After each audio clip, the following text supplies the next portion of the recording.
et vendredi, la mission coopération et financement. Donc, n'hésitez pas si vous voulez rejoindre les webinaires de demain et après-demain. Et donc, aujourd'hui, Lean Tracting, présenté par Juliane Tison, qui est contrôleur de gestion en transition écologique au centre hospitalier de Lisieux et qui va nous présenter son travail sur ce dispositif et la manière dont il l'a mis en place. Et Juliane, si c'est bon pour toi, laisse la main. Ouais, parfait. Vous m'entendez bien, juste pour être sûr? C'est bon. Nickel. Alors, je lance le Alors partage. du coup, on est en binôme. Je me présente aussi, je suis Nicolas Bourgoul, donc je suis chef d'établissement. Et donc pour juste un mot, le temps que elle est déjà partagée la présentation. Donc on a recruté, enfin juste, mais vous le redirez, je pense, dans le déroulé. Mais avant de zoomer vraiment sur le sujet, notre démarche s'inscrit dans le cadre du projet établissement et son volet transition écologique, partie intégrante du projet d'établissement. Et dans la démarche, on a déployé un certain nombre d'outils, d'outils et de métiers. Et il y a maintenant 2 ans, 1 an et demi. 1 an et demi, ouais. 1 an et demi, on a souhaité, enfin du coup un peu plus, depuis 2 ans, 2 ans et demi, on cherchait à développer un métier autour du contrôle de gestion en transition écologique ou environnementale, pour mieux objectiver le travail, commencer à construire des indicateurs, des éléments de comptabilité ou de compte, de décompte, au-delà du bilan de gaz à effet de serre, hein, tout en gardant effectivement ce dispositif central. Et on a pu recruter Juliane Tison, du coup, qui travaille sur un périmètre assez large de sujets et dont fait partie intégrante le sujet énergétique, mais ses missions et son travail vont bien au-delà de ces aspects-là, mais même si ça c'est un sujet crucial également. Parfait, oui. Donc moi c'est Juliette Tison, donc le contrôleur de gestion en transition écologique, et donc en effet, comme l'a indiqué Monsieur Hugo, c'est un poste vraiment très très transversal, hein, qui peut aller de la recherche de financement sur de la gestion de projets techniques comme on va le voir là, sur, je sais pas, de la récupération de chaleur ou des projets d'ombrières, mais aussi sur comment quantifier l'impact carbone des différentes actions qu'on va pouvoir avoir au sein des différents services du centre hospitalier. Donc c'est vraiment très transversal. Donc le sujet qui nous intéresse ici, c'est vraiment la partie Intracting. Ah, j'arrivais pas à passer. Donc pour remettre un petit peu de contexte avant de rentrer dans le détail, juste sur Lisieux, donc c'est une douzaine de bâtiments, la taille du site, avec qui fait environ 70 000 mètres carrés en surface SDO. Le bâtiment principal, donc qui est l'hôpital, qui est un tripode sur 10 étages, fait environ 30 000 mètres carrés, quoi. Donc on a mis quelques chiffres, donc 7 salles de bloc et environ 1600 ETP. Donc c'est juste pour recontextualiser si jamais vous cherchez des éléments de comparaison. Aujourd'hui, ce qui va nous intéresser, donc c'est principalement le projet Intracting du centre hospitalier qu'on a mené donc avec la Banque des Territoires, et aussi on souhaitait ajouter quelques retours d'expérience à Lisieux, plus sur de la partie donc là qui concerne plus du financier, mais qu'on s'est dit qui pouvaient intéresser vos différents établissements. Donc sur le fonctionnement de l'Intracting, donc tout ça est extrait d'une présentation de la Banque des Territoires. Donc la durée du prêt peut aller de 3 à 13 ans maximum, selon un taux fixe qui est basé sur un barème mensuel. Là, j'ai laissé les taux qu'on avait l'année dernière. Donc il y a des taux différents suivant si on est sur des actions d'éclairage public et de bâtiment public. Donc ça, c'est les règles de la Banque des Territoires. Et pour vous montrer donc les taux avantageux liés à ces prêts pour de l'optimisation énergétique, donc on avait en barème d'octobre 2024, pardon, un taux à 1,80. Donc, comme je disais avant, c'est sur 13 ans maximum, et ils ont mis un barème, enfin un montant minimum de 100 000 euros sur le prêt. Autre point important et assez avantageux, donc c'est qu'il peut y avoir un préfinancement pouvant aller jusqu'à 24 mois. C'est-à-dire qu'on peut décaler de 2 ans pour avoir le premier remboursement. Durant 2 ans, on rembourse les intérêts, mais on ne rembourse pas les annuités du prêt. Donc l'objectif de ce préfinancement, pourquoi il est intéressant, c'est qu'il laisse tout simplement le temps de réaliser les opérations pour que quand on commence à rembourser les annuités, on ait déjà les économies d'énergie qui soient en place, quoi. 3 millions d'euros par prêt. Et le maximum, c'est vrai que là j'ai mis le minimum en effet, mais il y a un maximum aussi de 3 millions d'euros par prêt. C'est important en effet. Au niveau du fonctionnement de l'Intracting, comment on a construit le dossier? Donc au début c'est un travail de sourcing. Donc on va chercher les différents, les audits énergétiques qu'on va avoir sur nos sites, on va aller voir les services techniques, on va aller voir les exploitants, et on pose des questions et on essaie de lister toutes les pistes d'optimisation énergétique qu'on peut avoir sur le site. On peut aussi travailler avec les délégataires de valorisation de C2E, dont l'objectif étant de valoriser au maximum le coût du kilowattheure QMAC pour intégrer un maximum d'aides et diminuer les temps de retour sur investissement, qui est l'objectif principal. On va présenter le dossier auprès de la Banque des Territoires. Donc, ce que j'indiquais après, c'est que le Pré-Tracting, il est quand même bien plus intéressant quand on construit comme un bouquet de travaux. C'est-à-dire, plutôt que d'avoir une seule action, où on peut avoir du mal à avoir des temps de retour de 13 ans, on va essayer de mixer tout un tas d'actions. C'est-à-dire, si je veux faire de la rénovation thermique de bâtiment, mon temps de retour, il va très très difficilement atteindre les 13 ans, il va atteindre 20 à 25 ans. Donc on va mixer tout ça avec, je ne sais pas, de la GTC pour réguler mieux nos systèmes thermiques. On va mettre du relamping, qui ont des temps de retour assez bas. On peut essayer de mettre du photovoltaïque, enfin des ombrières photovoltaïques. On peut essayer de faire de la récupération de chaleur. L'idée de travailler, vraiment de faire un bouquet de travaux pour arriver à ce que même les actions qui ont des temps de retour vraiment très longs puissent être financées grâce à ce prêt. Autre point, je mettais, bien sûr, c'est impossible de prévoir l'évolution du coût de l'énergie. Mais ça, après, c'est une discussion avec la Banque des Territoires où on fait des scénarios sur sur le prix de l'inflation de l'énergie dans les scénarios. Mais ce qu'on a tendance à dire et quand même à penser, c'est que l'énergie va plutôt faire que augmenter, difficilement baisser, en tout cas sur du moyen et long terme.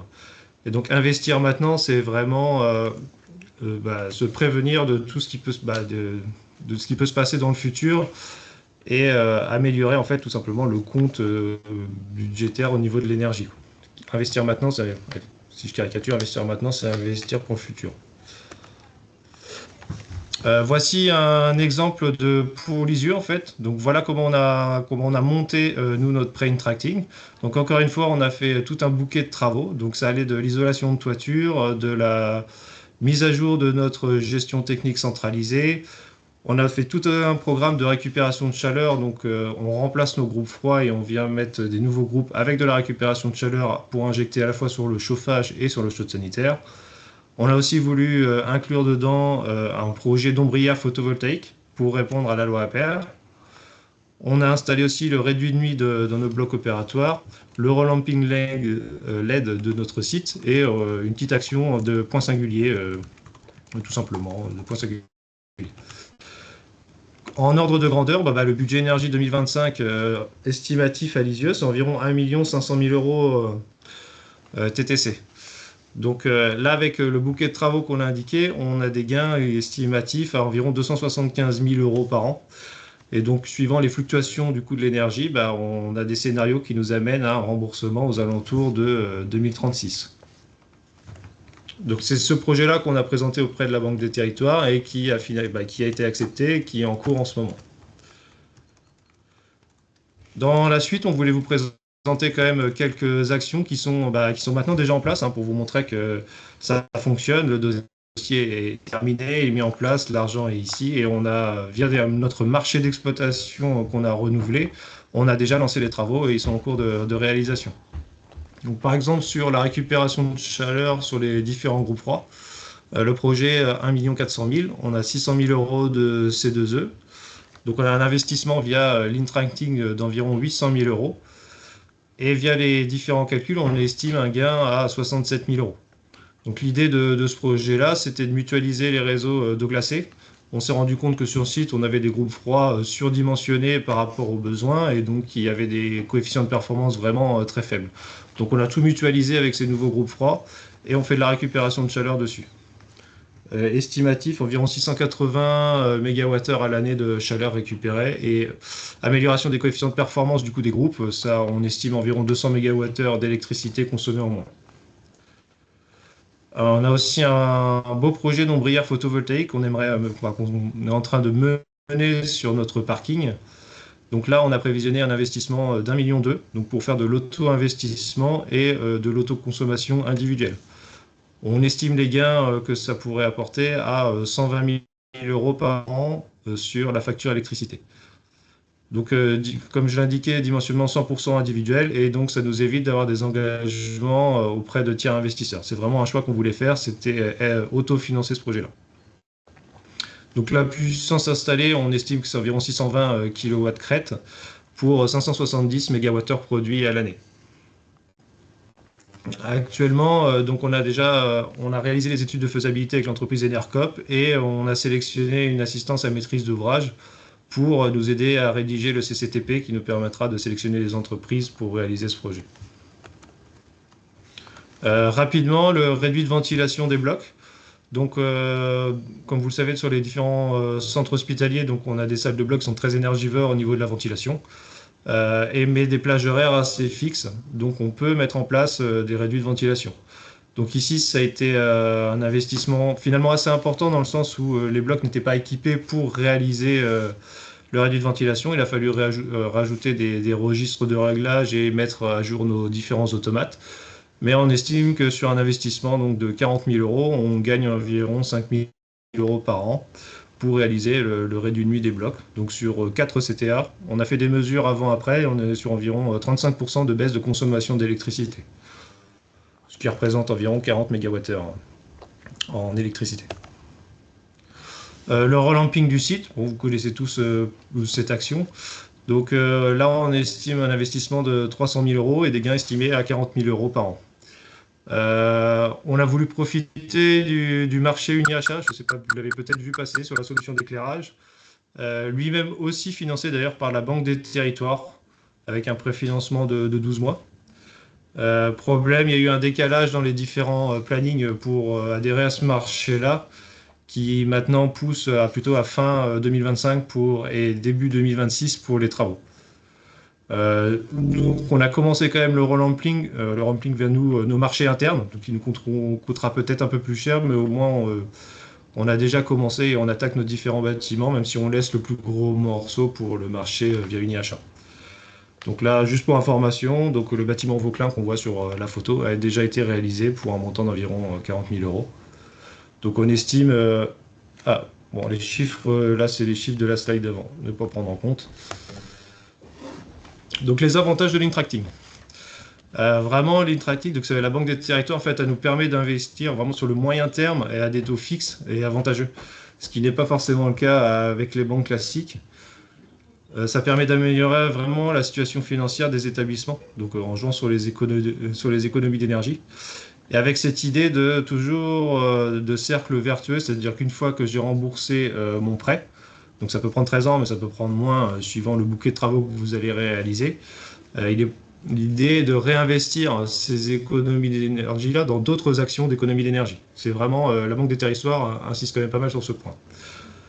Donc ça permet d'être bien sûr moins dépendant du prix des énergies. Je pense qu'on a tous vécu l'explosion du coût de l'énergie de 2022 et 2023 assez mal, assez traumatisante.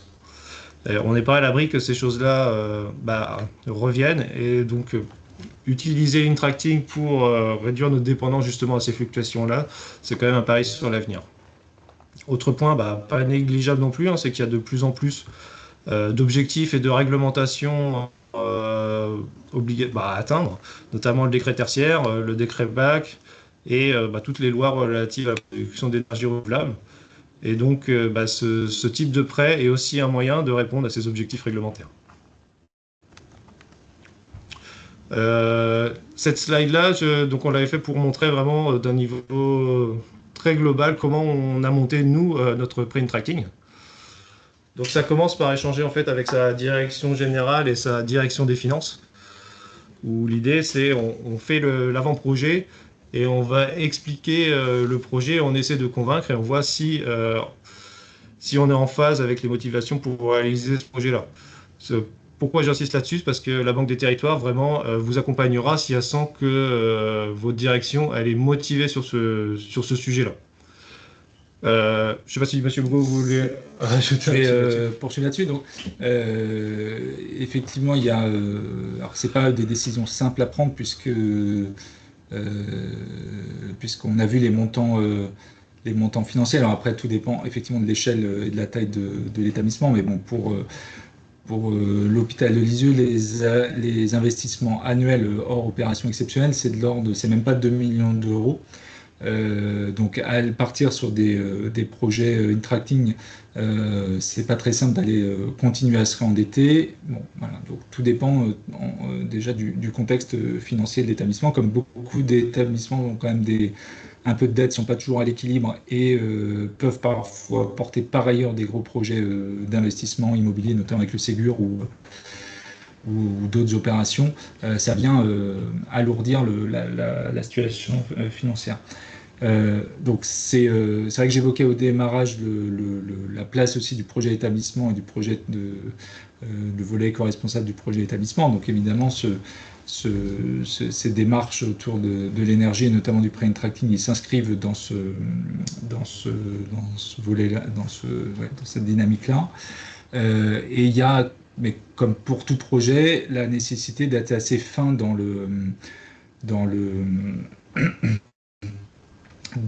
l'analyse du projet et de son impact. Là, l'opportunité qui existe avec ce type de prêt, ce type de projet, c'est qu'on est en fait obligé d'avoir des retours d'investissement relativement courts, puisqu'ils sont, comme l'a dit Julien Tison, inférieurs à 13 ans. Donc ça reste long pour à l'échelle hospitalière, mais bon, c'est quand même des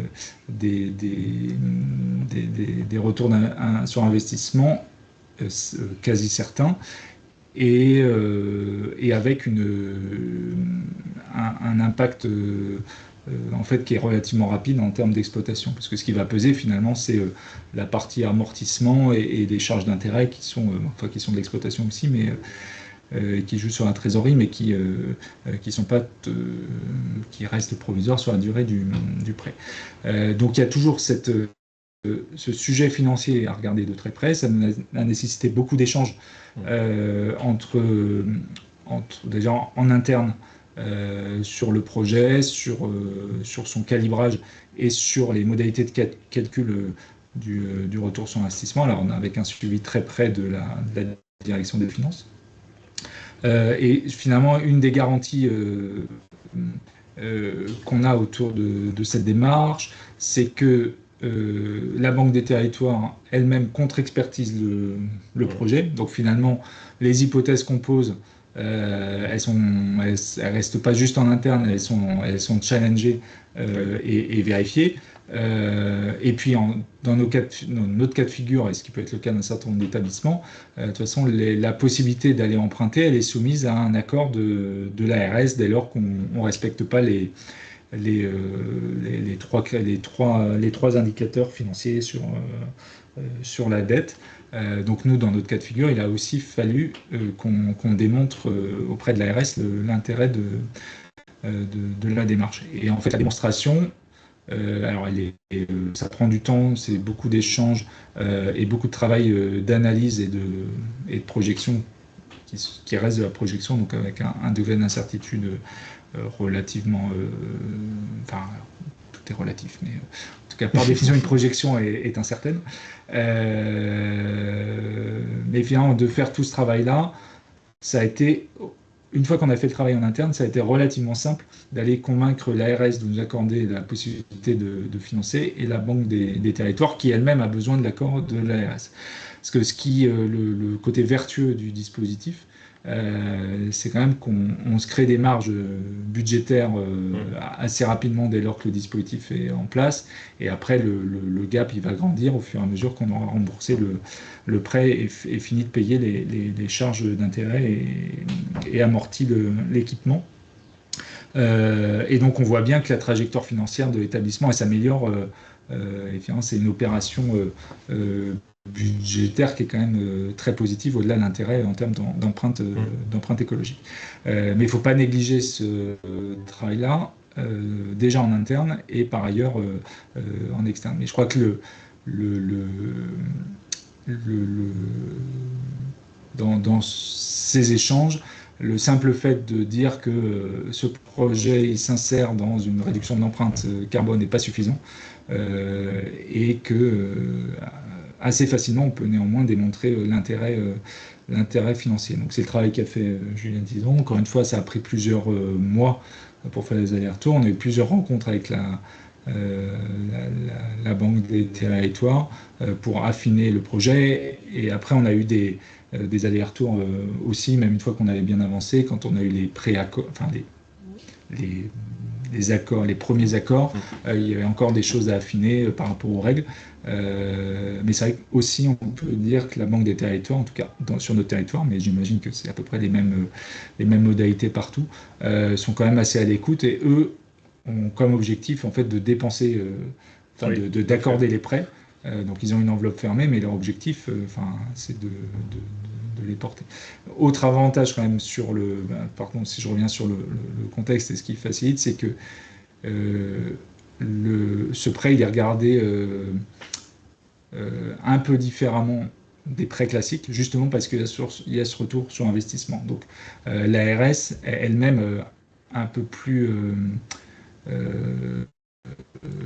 clémente, bienveillante sur ce dispositif, dès lors qu'il a été bien travaillé, et le sera un peu moins pour d'autres prêts qui n'ont pas nécessairement de retour sur investissement. Donc ça, je pense que c'est quand même un élément clé et important. Il y a des inconvénients, c'est qu'on s'endette un peu plus et que ça va venir peser sur le titre 4, mais il y a quand même un gros avantage, c'est qu'on a à peu près sécurisé une amélioration de la trajectoire, et encore sur des hypothèses d'évolution énergétique, du coût de l'énergie, qui sont relativement faibles.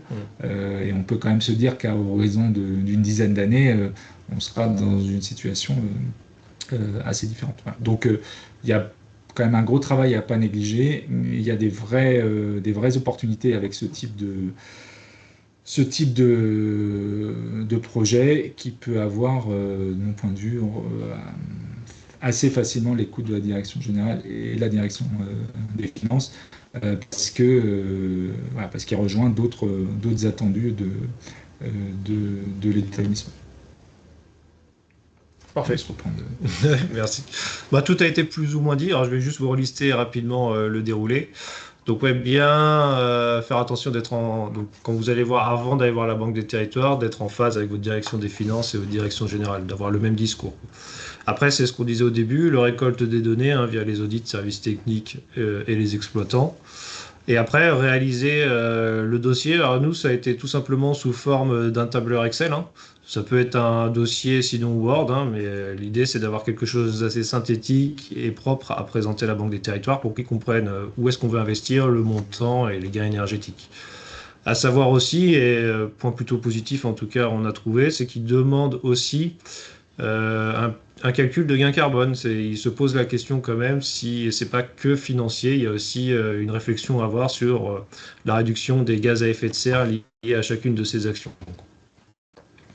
Donc après, c'est la prise de contact tout simplement avec la Banque des territoires, on présente le dossier, et si le dossier les intéresse, une rencontre est organisée, donc Banque des territoires, Direction générale et Direction des affaires financières. Où là, c'est vraiment pour tester la motivation du centre hospitalier.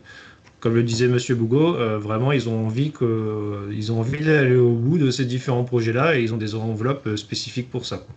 Mais ils accepteront d'aller au bout que s'ils sont certains de la motivation des différents établissements. Ça, ils ont beaucoup insisté sur ce point. Après, il y a la présentation, on le disait aussi avant, il faut faire valider le PGFP par l'ARS pour arriver à la version, à signer la convention avec la Banque des territoires. Donc, une fois qu'on a fait tout ça, il y a le passage en commission du dossier Intracting. Donc ça, là, c'est en interne, la Banque des territoires vient valider le prêt au niveau national. Donc, je crois, j'espère ne pas dire de bêtises, que c'est environ tous les 2 mois que se réunissent les commissions nationales au niveau de la Banque des territoires. Et une fois qu'on a passé toutes ces étapes-là, c'est la signature de la convention d'établissement entre l'établissement et la Banque des territoires. Après, ça va être les différents retours d'expérience qui sont plus liés à l'exploitation et qui nous ont permis, nous, de faire des gains financiers. Peut-être que du coup, M. Bougot va vous allez devoir partir peut-être dans pas si longtemps. Ouais. Et s'il y a Ah des oui, questions, peut-être sur la première partie. Oui, peut-être un peu. À la limite, on peut vous proposer, si vous avez des questions qui peuvent concerner Monsieur Hugo, si vous les avez, de les poser maintenant. Et sinon, bah, s'il n'y a pas de Qui vous questions, concerne on pourrait, et qui me concernent aussi, et sinon, on pourrait enchaîner. Il n'y a pas de questions dans la conversation en tout cas, donc je pense que vous pouvez poursuivre. Moi, j'avais une Très bien. petite question. Oui. Vous avez fait part sur le relamping, vous avez fait part d'un marché uni-achat, solution éclairage V3, Banque des Territoires aussi. Vous Oui. pouvez préciser le marché uni-achat, c'est un marché avec un prêt de la Banque des Territoires intégré, c'est ça ou j'ai pas très bien compris? Oui, c'est ça. C'est du coup UniAchat qui a contracté un prêt auprès de la Banque des Territoires pour financer le relamping des différents établissements. Et donc, parce que la convention qu'ils ont, c'est qu'il y a un préfinancement en fait d'établis, c'est que ils financent nos travaux de relamping et on a 1 an pour commencer à rembourser ces différents travaux-là. D'accord. Et donc ça, Et- c'est UniAchat qui a fait ça, mais par contre, je crois qu'ils ont eu des soucis pour signer la convention. Et donc là où ça aurait déjà dû commencer depuis plus de 6 mois, plus de 6 mois, maintenant c'est repoussé à ce que je disais, premier trimestre, je crois, 2026. D'accord. Et vous, pour réaliser les travaux, vous avez fait appel aux entreprises du marché d'entretien du GHT, c'est ça? Oui, on a commencé, donc là c'est sur des petits volumes, mais oui, c'est ça, exactement ça. Donc vous avez pris Donc l'entreprise qui est déjà notifiée dans le cadre du marché d'entretien, c'est ça? au niveau de notre GHT, ouais. Ok. Ok. Et donc vous avez Donc pas, ce qu'il faut... vous avez signé votre convention avec la Banque des Territoires, mais vous n'êtes pas passé finalement par le marché uni-achat. Pour la partie GHT, Pour la relamping partie, GHT, pour la partie LED, remplacement des éclairages en LED, finalement, vous n'avez pas adhéré au marché uni-achat pour ça. Vous en avez fait, fait vu qu'on a déjà la convention D'accord, et le financement de 3 millions, on utilise cette enveloppe-là pour payer le prestataire qui est au niveau du GHT pour le remplacement. Et après, par contre, on espère que pour la grosse partie, donc pour l'établissement principal, qui se fera là avec le marché uni-achat, mais qui a été décalé, quoi. d'accord. Ok, Et après, c'est un hasard que ce soit encore la Banque des Territoires qui soit dans ce marché-là, hein. Dans les faits, on a une enveloppe avec notre prêt tracting et ouais, on a juste utilisé un marché qui existait à Uniachat et qui tombait vraiment très bien par rapport à notre projet. C'est le hasard qui fait que bah, sur ce marché-là, c'était aussi la Banque des Territoires qui était utilisée. ok. C'était tout pour moi. Merci. Merci. Moi, j'ai une question. Oui. Par rapport au début, le temps entre le début du dossier et le financement, ça a duré combien de temps? Je dis pas de bêtises, ça commence à dater. Je dirais que ça nous a pris environ 6 mois. Arrêtez si je me trompe, mais j'aurais dit environ 6 mois entre le moment où on a commencé à échanger avec la Banque des Territoires et le moment où on a signé la convention. Ouais, ça doit être à peu près ça. Voire peut-être un peu plus. Peut-être un chouïa plus, et après, ouais, non, ça collerait pas trop mal. Début d'année, on a signé au milieu d'année, ouais, peut-être. Modulo les vacances d'été, quoi. Ouais, c'est ça. Et parce qu'on a eu après le virement, quoi, du coup, en fin d'année 2024. Ok. Et j'ai entendu, tu as fait appel à de l'AMO. Est-ce que l'AMO est inclus dans le prêt? Est-ce que tu peux l'inclure dans le prêt ou c'est Oui. des dépenses à part? Non, non, l'assistance à maîtrise d'ouvrage peut être inclus dans le prêt. D'accord. Voilà. De toute façon, au niveau de la Banque des Territoires, on provisionne une enveloppe. À nous, par exemple, l'assistance à maîtrise d'ouvrage, c'était pour le projet des ombrières photovoltaïques. Donc, dans ce projet-là, nous, on a provisionné tout un tas dans le calcul du temps de retour. il y a les assurances dans les ombrières, enfin il y a tout un tas de... Il y a l'assistance à maîtrise d'ouvrage, et après il y a même des marges au niveau des aléas techniques qu'on pourrait avoir. Donc on inclut tout ce qu'on veut dedans. La Banque des territoires en soi, ce qu'elle veut c'est qu'il y ait un dossier solide, mais tout rentre dans... c'est à nous de mettre ce qu'on souhaite mettre dans cette enveloppe justement. Ok, très bien. Ça marche. C'est tout pour moi. Merci.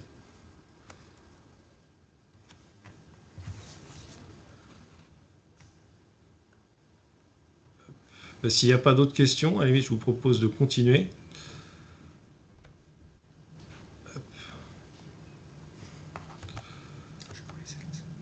Ouais. Hop. Là, donc rapidement, on voulait vous faire un retour d'expérience, donc soit sur des, entre guillemets, des erreurs qu'on a fait à Lisieux et qu'on aimerait partager avec vous pour se dire, c'est toujours bien d'avoir des retours d'expérience, et aussi sur des choses qui ont fonctionné. Donc là, l'idée, c'était de parler rapidement au niveau de l'abonnement sur les réseaux de chaleur urbains. Donc ça va peut-être pas concerner tout le monde, mais ce qu'on s'est rendu compte, c'est qu'il y a quand même eu des beaux gains, nous, de réaliser grâce à ça. Ce qui s'est passé, c'est que on se rendait compte que le prix de notre abonnement ne cessait d'augmenter via du coup les différents aux périodes de crise de l'énergie 2022-2023. Et les justifications qu'on nous donnait, c'était justement que l'augmentation du prix de l'énergie faisait augmenter le prix de notre abonnement. Donc peut-être pour le fonctionnement, je ne sais pas, des différentes pompes ou quoi que ce soit. Problème dans tout ça, c'est que on ne voyait pas vraiment de baisse, alors que l'énergie, l'électricité avait vraiment baissé après justement le pic qu'on avait eu en 2023. L'électricité baisse vers 2024-2025, mais l'abonnement ne baisse pas. Donc on a commencé un peu à s'interroger sur comment était calculé vraiment le coût de l'abonnement, donc ce qu'on appelle le R2 au niveau des réseaux de chaleur. Et ces questions nous ont amené à comprendre déjà comment c'était calculé. Donc en reprenant notre police d'abonnement, on se rend compte que comment ils calculaient l'abonnement, ils utilisent des unités de répartition forfaitaires, fois un coefficient de révision et fois le prix de base. Et qu'est-ce que contient ces unités de répartition forfaitaires? C'est donc pour moitié, c'est la puissance souscrite divisée par la puissance totale du réseau de chaleur, et l'autre moitié, c'est la consommation de l'établissement divisée par la consommation totale de l'établissement. Et donc là, on s'est posé une autre question. Le réseau de chaleur a été étendu l'année dernière, si je ne dis pas de bêtises. Donc indirectement, nous, on consomme la même chose, mais la consommation totale du réseau de chaleur et la puissance totale du réseau de chaleur, elle augmente, forcément, vu que le réseau de chaleur augmente. Par contre, on n'a pas vu de baisse au niveau de notre abonnement. Donc on a creusé le sujet avec notre exploitant, et via quelques on va dire, mails de négociation, ils nous ont refait une proposition en baissant de 25% finalement nos unités de répartition. Et sur l'intégralité de ce qu'on paye d'abonnement, donc qui représente quasiment la moitié finalement de la facture énergétique pour le chauffage, donc pour le réseau de chaleur, et ça représente 100 000 € de gain à l'année. Donc vraiment pas négligeable, et peut-être que vous avez des cas identiques chez vous, donc que ce soit à la fois pour des extensions de réseau de chaleur, mais du coup cette logique fonctionne aussi si vous avez fait des gros travaux de rénovation thermique, et qu'à l'inverse, là où nous on avait augmenté la puissance totale et la consommation totale du fait de l'augmentation du réseau de chaleur, vous avez peut-être l'effet inverse, vous avez peut-être diminué votre puissance et diminué fortement votre consommation. Et dans ce cas-là, c'est exactement la même logique. Autre point, lors du renouvellement de notre contrat d'exploitation, les coefficients de marge que notre exploitant pouvait utiliser en fait n'étaient pas fixés dans ce nouveau contrat d'exploitation. Ce qui s'est passé, c'est que on a quand même vérifié, parce qu'ils nous doivent les devis fournisseurs, tout simplement. Donc on a pris un devis fournisseur et le devis de notre exploitant. Et entre guillemets surprise, on avait des coefficients pouvant atteindre 1,70, donc 70% de marge. Donc déjà ça nous a un peu choqué. Et ce qui s'est passé, donc on a fait un avenant pour fixer ces coefficients-là. Donc heureusement, on s'en est rendu compte au début du contrat d'exploitation. Donc maintenant, la marge que peut fixer l'exploitant est fixée. Donc là, on l'a négocié. Peut-être que vous avez, vous, des coefficients moindres. En tout cas, l'idée derrière ça, c'est de bien penser à fixer ces coefficients avec vos exploitants, parce que s'il n'y a pas de maîtrise derrière, ça peut arriver qu'ils se permettent d'utiliser des marges très importantes, quoi. On a essayé juste de calculer un petit ordre de grandeur. Donc le P3 de Lisieux, c'est environ 240 000 euros. Donc P3, c'est peut-être, vous ne connaissez pas tous ce terme, mais c'est ce que chiffre votre exploitant pour, sur la durée de votre marché, investir dans le renouvellement de vos équipements qui vont tomber en panne. Donc sur la durée du marché, c'est 240 000 euros, ça représente 2 millions d'euros. Et donc si on fait une hypothèse, donc vu qu'on ne sait pas le coefficient qu'ils ont utilisé pour répondre à notre appel d'offres, c'est un peu compliqué, mais on part sur une hypothèse qu'on pense assez basse, de 10% de gain. Et donc ça peut représenter environ 200 000 euros sur la durée du marché. On pense que c'est plutôt un minimum, hein. L'avantage de ça, c'est qu'à la fin du marché, il y aura les plus et les moins qui seront réalisés. Et donc, il y a de grandes chances qu'on se rende compte que là où ils étaient censés investir 2 millions pour remplacer les différents équipements sur les 8 ans de notre marché d'exploitation, à la fin, il reste, soit il restera 200 000, mais c'est possible qu'il reste plus, ce qui pourra servir en fait à investir d'autant plus. L'autre point, donc là c'est vraiment moindre en termes de chiffres, mais c'est toujours intéressant, c'est la TVA réduite qu'il est possible d'appliquer sur les prestations P2 et P3 des contrats d'exploitation. Donc là, ça concerne tout ce qui est donc travaux d'amélioration, de transformation et d'entretien, donc qui permet d'entretenir la performance énergétique des installations. Donc ça se retrouve dans vos prestations P2, P3. Si on a un descriptif de ces prestations qui est assez opaque, il est possible d'appliquer des coefficients bêtes et méchants, c'est-à-dire qu'ils prennent donc 20% de votre volume P2, P3 avec une TVA classique à 20% et 80% du volume sera avec une TVA réduite à 20%. Donc ça, ces prestations, enfin ces taux de TVA réduite, elles s'appliquent pour vos établissements qui sont principalement des EHPAD en fait. C'est pour tout ce qui est logement permanent. Donc nous, sur le site, on a un EHPAD en plus du centre hospitalier. Et donc on a estimé qu'en passant sur cette TVA réduite-là, on gagnait environ 4 000 euros par an. Ce pas les mêmes ordres de grandeur que les autres actions, mais c'est juste un petit avenant à faire avec votre exploitant, et c'est toujours ça de prix. Et là, c'était juste un petit descriptif que, oui, pour nous, l'assistance à maîtrise d'ouvrage, donc qui a réalisé notre nouveau contrat d'exploitation, on avait vraiment bien détaillé toutes les prestations P2, donc c'est juste à titre informatif, voilà à quoi peut ressembler un P2 vraiment bien détaillé, quoi. Hop. Voilà pour nous. Donc on a fait le tour de la présentation. Si vous avez des questions du coup sur cette deuxième partie ou si sur la première partie d'autres questions vous reviennent, n'hésitez pas. Je vais devoir vous laisser pour ma part, sauf s'il y avait une dernière question. J'en ai pas eu. Et sinon, merci et bon courage à tout le monde. Merci beaucoup pour la présentation. Oui, si vous avez des questions, n'hésitez pas à les poser, soit à l'écrit, soit à l'oral. Et sinon, merci Juliane pour cette présentation. Ouais, avec plaisir en tout cas. J'en profite pour souligner que les supports seront disponibles sur le site de la MAPES. Et il y aura également le webinaire qui sera disponible à la revisite si jamais vous avez besoin de repréciser des interrogations. Sinon, écoutez, n'hésitez pas à participer aux deux webinaires restants de cette semaine des financements. Donc, je rappelle, demain, ce sera sur les appuis proposés par l'Agence de l'eau Loire-Bretagne et vendredi sur la mission coopération et financement du dispositif ETE. Et je pense qu'il n'y a pas de questions, Juliane. Donc, je crois qu'on va pouvoir arrêter là. Merci à tous les participants. Merci, Juliane, pour cette présentation et je vous souhaite à tous une bonne après-midi. Ouais. Merci, au revoir.